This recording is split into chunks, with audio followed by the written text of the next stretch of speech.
friends. So, you know, I'm here by myself right now. And I always feel completely safe here. I never feel uncomfortable. I've got a security system. We have dogs that are not showing themselves right now, but they would eat you alive before they would let you in the house and let you near me. So I am completely comfortable here alone. I'm fine. Until we caught something on the security cameras the other night that was just like really weird. Somebody acting really weird outside the house after dark. Just very strange behavior. Anyway, I'll let Kevin show you the footage and then we'll talk about it.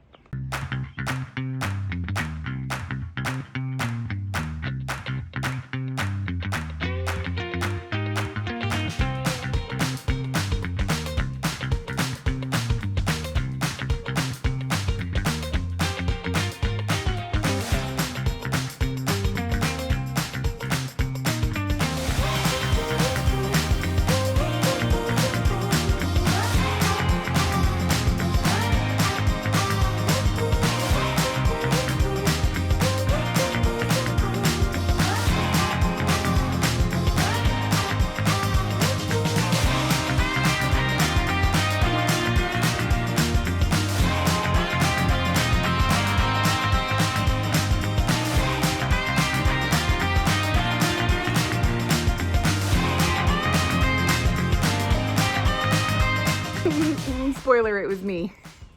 You should know by now. It was totally me.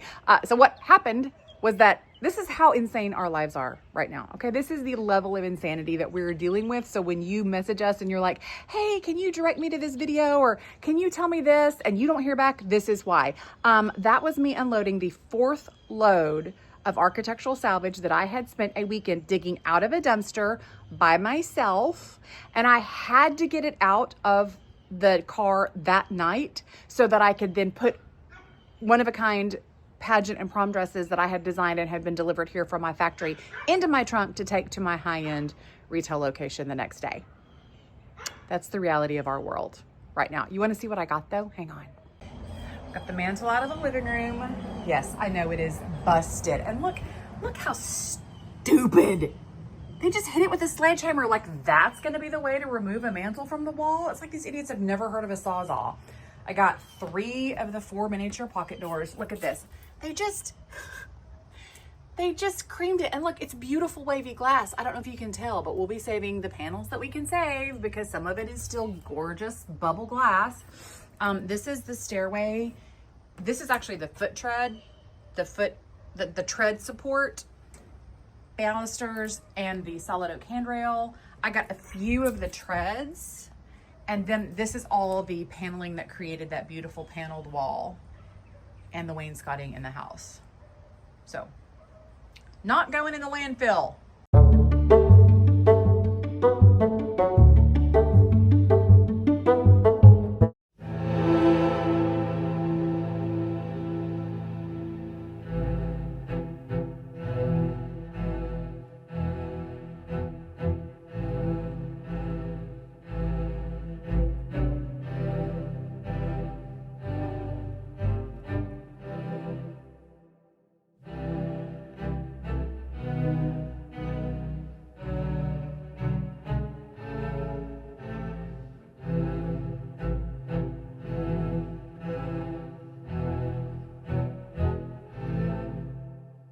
This house is the Breakers, built by the Vanderbilts in 1893.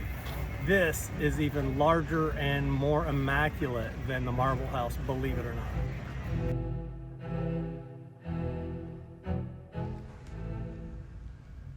Picture Newport, Rhode Island, and then imagine the phrase, summer cottage putting on a tux.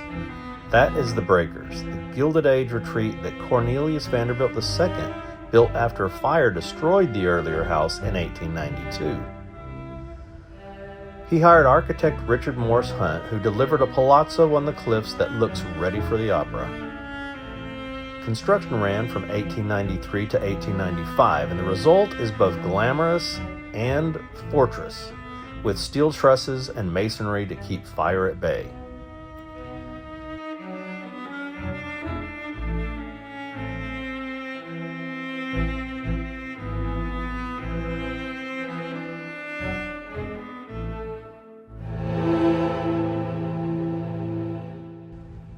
Step inside and you meet 70 rooms of Renaissance revival drama.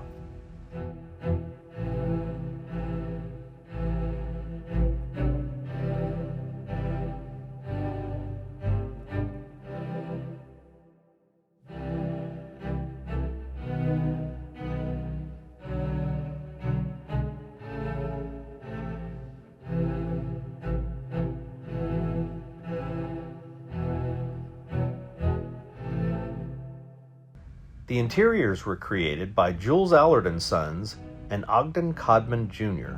So you get marble from around the world, carved woods, murals, and a scale that makes you walk slower just to take it in.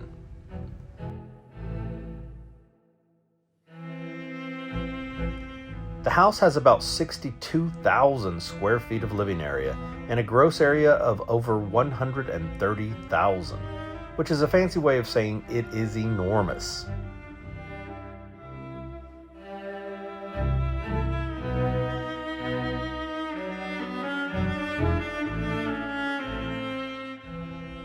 Why the breakers? Stand on the lawn and listen. Waves crash against the rocks below the Cliffwalk, and the name explains itself. The whole design channels an Italian Renaissance palace, but the soundtrack is pure Atlantic. You get that Newport mix of old world style and ocean air, which is the real luxury.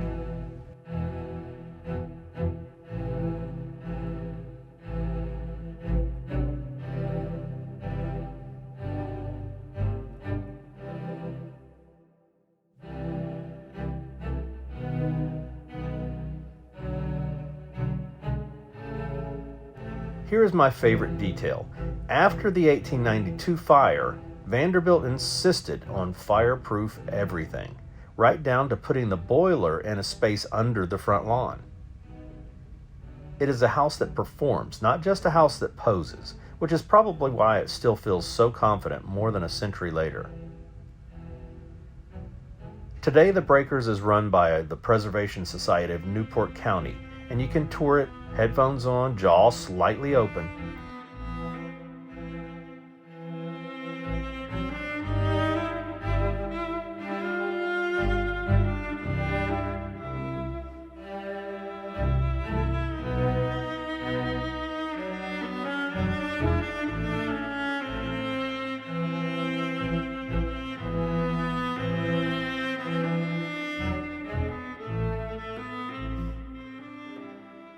If you're a design person, go for the stone and the ceilings.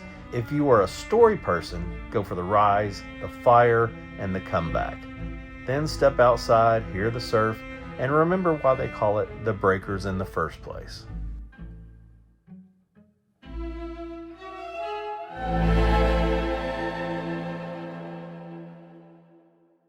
It's not as pretty as on the outside, is it? It's not quite as pretty on the outside, but it's nothing to sneeze at.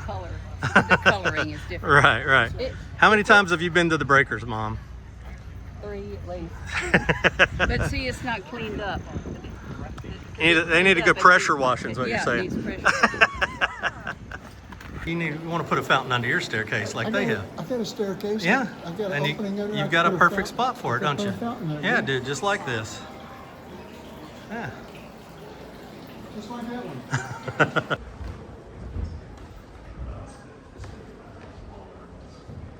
Look at her go, 81 years old, flying up those stairs like it's nothing. Look at her go. Dad, not quite as fast, but he is 82, so we'll see if Mom moves that well at 82, Dad. They're having a car show today at the Breakers, so hopefully we can get a little closer. We're getting double duty. We get the Breakers and all these amazing cars to look at.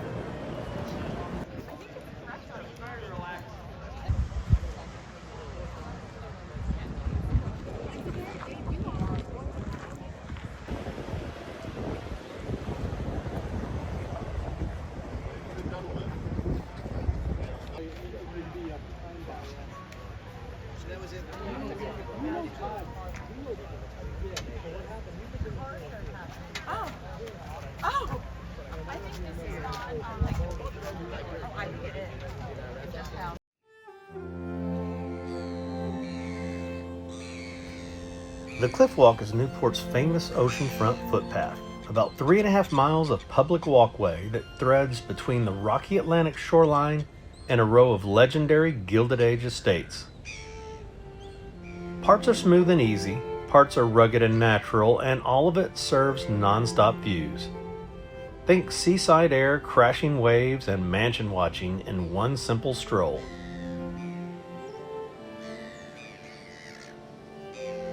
We started just behind the breakers, and you get that star treatment right away. Sea on one side, storybook homes on the other, and gulls providing the soundtrack.